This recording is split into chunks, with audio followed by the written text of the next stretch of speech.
ముఖ్యమంత్రి అయ్యింది, ఇష్టం వచ్చినట్లు మాట్లాడటం, ఇటు ముఖ్యమంత్రిని కానీ ఉప ముఖ్యమంత్రి పోలీస్ అధికారులను కూడా ఇష్టం వచ్చిన మాట్లాడటం కరెక్టేనంటారా? అసలు కరెక్ట్ కాదండి అది. అతను నిజంగా ఒక పార్టీ లీడర్ లాగా ప్రవర్తించట్లేదు. అతను ఒక ఫుట్పాత్ మీద పోరంబోకోళ్ళు ప్రవర్తించినట్టు ప్రవర్తిస్తున్నాడు. అతని ప్రవర్తన అస్సలు కరెక్ట్ కాదు. ఇలాంటి పిచ్చి వాగుళ్ళు వాగే 151 స్థానాల నుంచి 11 స్థానాలకి దిగజారిపోయాడు. ఆల్మోస్ట్ కార్యకర్తలు కూడా అతని పార్టీ నుంచి డివైడ్ అయిపోయారు. ఇప్పుడు ఎవరో అతని పార్టీలో అతనికి అండగా లేరు. పిచ్చి బట్టి ఎటు పోవాలో అర్థం కాక, ఏం చేయాలో అర్థం కాక, నెత్తి నిండా కేసులు పెట్టుకొని, క్రిమినల్ కేసులు పెట్టుకొని ఏం చేయాలో అర్థం కాక రాత్రులు నిద్ర పట్టట్లేదేమో అయ్యగారికి. పిచ్చి బట్టి ఈ పిచ్చి వాగుడంతా వాగుతున్నాడు. ఇంకా అంటే మళ్ళీ ఆఖరికి ఏంటంటే అయ్యగారికి జైలుకి పంపించినా గానీ అతను కరెంట్ షాకులు పెట్టాల్సిందే. కరెంట్ షాకులు పెడితే గానీ అయ్యగారికి మా మైండ్ కాస్త సెట్ రైట్ అవ్వదు. అంతే. అంటే ఇప్పుడు జగన్మోహన్ రెడ్డి అన్నాడు రాష్ట్రాన్ని అభివృద్ధి చేస్తానని చెప్పి రాష్ట్రాన్ని అప్పులు చేస్తున్నారు, అది ఇదని మాట్లాడుతున్నారు, అది కరెక్టేనంటారు? అసలు అతను ఆల్రెడీ అప్పుల పాలు చేశాడండి. జగన్మోహన్ రెడ్డి ఆల్రెడీ అప్పుల పాలు చేశాడు. ఆల్మోస్ట్ మన రాష్ట్రం దివాలా తీసే స్థితికి దాకా తెచ్చేశాడు. ఇప్పుడు ఈ కూటమి ప్రభుత్వం వచ్చిన తర్వాత దాన్ని ఆల్మోస్ట్ 70-80% దాన్ని గాడిలో పెట్టారు. ఇప్పుడు గ్రామాలన్నీ బాగుపడుతున్నాయి. అందరికీ కూడా పబ్లిక్ లో ఏంటంటే కూటమి ప్రభుత్వం మీద ఒక మంచి ఒపీనియన్ వస్తుంది. ఇది చూసి అతను ఓర్వలేకపోతున్నాడు. ఇప్పుడు వీళ్ళు నా నాయకుల్ని అరెస్ట్ చేపిస్తున్నారు, అది ఇదని చెప్పారు, అతను వాగుతున్నాడు. అరెస్ట్ చేయించకపోతే ఇప్పుడు అతను వాళ్ళు ఏమన్నా వాళ్ళ నాయకులు ఏమన్నా గాంధీ టైప్ వ్యక్తులా అంటే కాదు కదా. వాళ్ళు క్రిమినల్ కేసులు ఆల్రెడీ ఉన్నాయి వాళ్ళ మీద. వాళ్ళు క్రిమినల్ మోటివ్ లాంగ్వేజ్ లోనే మాట్లాడారు.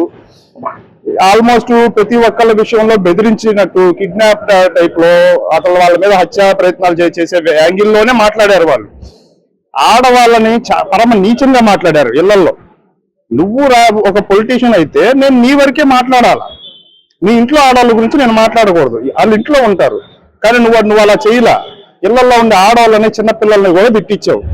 మరి అలాంటప్పుడు నేను నీ వాళ్ళని లోపల వేయడం తప్పేం లేదు. వాళ్ళు లోపల వేస్తున్నారు అని చెప్పని పోలీసు వాళ్ళకు నువ్వు వార్నింగ్ ఇవ్వడం అనేది చాలా చండాలం అనే విషయం. దాని గురించి అయితే మాత్రం వాళ్ళు ఖచ్చితంగా యాక్షన్ తీసుకొని అతను లోపల వేయాలి. ఒక అధికారులని, ప్రభుత్వ అధికారులకి నువ్వు ఒక రకంగా ఇలాంటి హెచ్చరికలు చేయడం అనేది చాలా చట్ట విరుద్ధం. నీ మీద యాక్షన్ తీసుకోవచ్చు, నిన్ను కూడా లోపల వేయొచ్చు, ఎటువంటి తప్పు లేదు. హోదా నేను అసెంబ్లీకి వెళ్ళట్లేదన్న ప్రతిపక్ష హోదా ఇస్తే అసెంబ్లీకి వస్తాను, లేకపోతే అసెంబ్లీకి రాను, లేకపోతే పక్క రాష్ట్రాల్లో కూడా ముగ్గురున్న ప్రతిపక్ష హోదా ఇచ్చారు, నాకు ఇవ్వడానికి ఏంటి అది ఇదని జగన్మోహన్ రెడ్డి మాట్లాడటం కరెక్టేనంట? ప్రతిపక్ష హోదా సంగతి పక్కన పెడితే ముందు నిన్ను గెలిపించిన కనీసం నీ నియోజకవర్గానికి నువ్వేం చేస్తున్నావు? కనీసం నీ నియోజకవర్గంలో కూడా నువ్వు ఉండట్లా. మాట్లాడితే బెంగళూరు వెళ్ళిపోతున్నావు. బెంగళూరులో ఏమున్నాయా? నిన్ను గెలిపించింది పులివెందుల నియోజకవర్గం అయితే పులివెందుల నియోజకవర్గానికి కదా నువ్వు చేయాల్సిన సర్వీసు. పులివెందుల నియోజకవర్గానికి నువ్వు ఏ సర్వీసు చేయట్లేదు, అక్కడ ఉండట్లేదు. ఇక్కడ ఆంధ్రప్రదేశ్ రాష్ట్రంలో ఏ జిల్లాలో నువ్వు పెద్దగా తిరగట్లేదు. బయటకంటూ వస్తే ఈ పిచ్చి వాగుళ్ళు వాగుతున్నావు. నువ్వు బెంగళూరు పోయి కూర్చుంటున్నావు. నిన్ను ఏ రకంగా ప్రజలు నమ్ముతారని నువ్వు అనుకుంటున్నావు? అంటే రాష్ట్రాన్ని ఈ గవర్నమెంట్ అప్పుల పాలు చేసింది, అది అని అభివృద్ధి చేస్తారని అప్పుల పాలు చేసిందని జగన్మోహన్ రెడ్డి మాట్లాడుతున్నారు. దాని మీద మీరేమంటారు? రాష్ట్రాన్ని అప్పుల పాలు చేసేసింది గవర్నమెంట్, అభివృద్ధి చేస్తానని చెప్పి ఇంకా అభివృద్ధి చేయలేదు, అప్పుల పాలు చేసింది అది ఇదని చెప్తున్నాడు. ఆల్రెడీ జగన్మోహన్ రెడ్డి అప్పుల పాలు చేశాడు. దాన్ని వీళ్ళు తీరుస్తున్నారు. ముందు ప్రభుత్వ ఆస్తులు ఎన్నో చాలా వరకు తాకట్టు పెట్టేశాడు. కలెక్టర్ ఆఫీసులు, సిపి ఆఫీసులు, ప్రభుత్వ స్కూళ్ళు, గ్రౌండ్లు, ఎక్కడ స్థలాలు దొరికితే అవి తాకట్లు పెట్టేశాడు. ఆఖరికి టీటీడీ ఆస్తులను కూడా తాకట్టు పెట్టేశాడు. మద్యం మీద వచ్చే ఆదాయాన్ని తాకట్టు పెట్టాడు. ఒకటి కాదు, రెండు కాదు. ఆయన తాకట్టు పెట్టిన లిస్టు చెప్తే 10 పేజీలు 25 పేజీలు కూడా చాలవు. అన్ని తాకట్టు పెట్టాడు ఆయన. అన్ని తాకట్టు పెట్టేసి వాటిని రిలీజ్ చేయాలి అంటే వీళ్ళు సిన్సియర్ గా పని చేయాలి. వీళ్ళు నిరంతరం ఖాళీ లేకుండా కష్టపడుతున్నారు. ప్రజల్లో మంచి పాజిటివ్ రెస్పాన్స్ వస్తుంది. అది చూసి వారవలేకపోతున్నాడు. అంటే ఇప్పుడు మన జరిగిన ఎమ్మెల్సీ ఎలక్షన్ లో రిగ్గింగ్ చేసి గెలిచారని మాట్లాడుతున్నారు జగన్మోహన్ రెడ్డి. ఆయన రిగ్గింగ్ చేసి గెలుచుంటాడు. మరి ఇది మీద ఆయనకి ఈ మాటలు వస్తున్నాయి. ఇప్పుడు బ్యాలెట్ ఇప్పుడు ఈవీఎంలతో చేస్తే ఈవీఎం ట్యాంపరింగ్ అన్నాడు. ఇప్పుడు బ్యాలెట్ బాక్సులతో ఓటింగ్ పెడితే ఇది రిగ్గింగ్ అంటున్నాడు. అనేవాడు ఏమైనా అంటాడు. వాడికి బుద్ధి జ్ఞానం ఉండాలి కాస్త.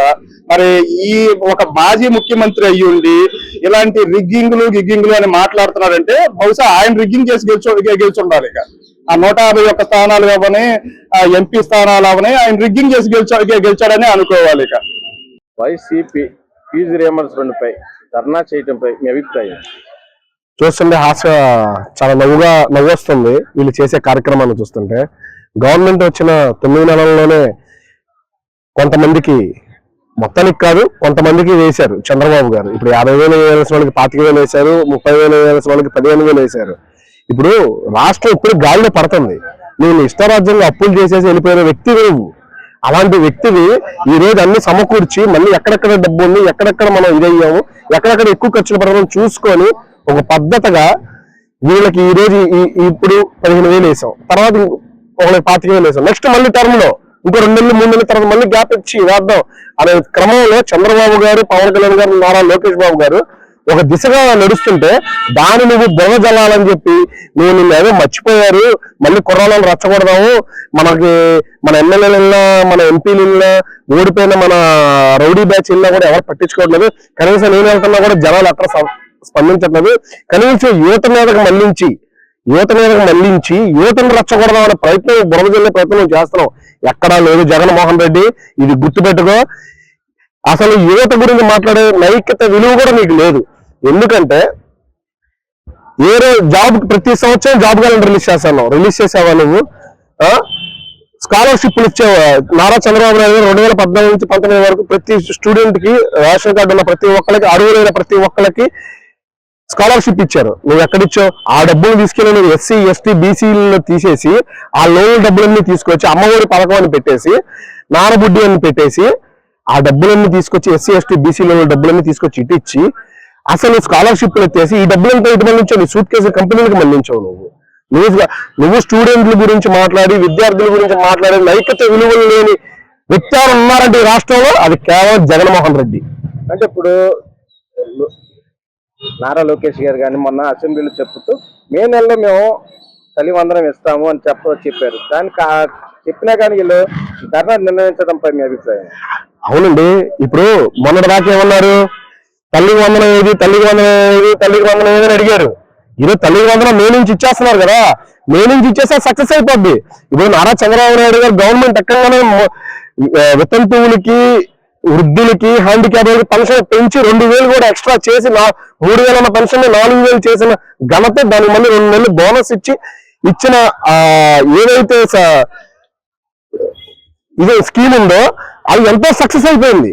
అది ఎక్కడికో వెళ్ళిపోయింది. దాన్ని జీర్ణించుకోలేదు నువ్వు. ఇప్పుడు 2 నెలల ముందే నీకు చెప్తున్నారు. ఇప్పుడు చంద్రబాబు గారు ఏమని చెప్పారు? నా చంద్రబాబు గారు, లోకేష్ బాబు గారు కానీ మే నెలలో మేము తల్లికి వందనం ఇస్తున్నాం, ఇంటికి ఎంతమంది బిడ్డలు ఉంటే అంతమందికి మేము ఇచ్చిన హామీ నెరవేరుస్తున్నామని ఇచ్చారు. అది మళ్ళీ ఎక్కడ సక్సెస్ అయితే నేను ఎక్కడ కనుమరుగు చేస్తారు అనేసి ఈ రోజు నువ్వు స్టూడెంట్ యూనియన్ రచ్చగొట్టడానికి ఈ దిశగా మొదలయ్యావు. మళ్ళీ నువ్వు గుర్తుపెట్టుకో జగన్ రెడ్డి, ఇక నీ ఆటల సాగం, నీకు ఇంకా ముగింపు పలుకు, నీది అయిపోయింది.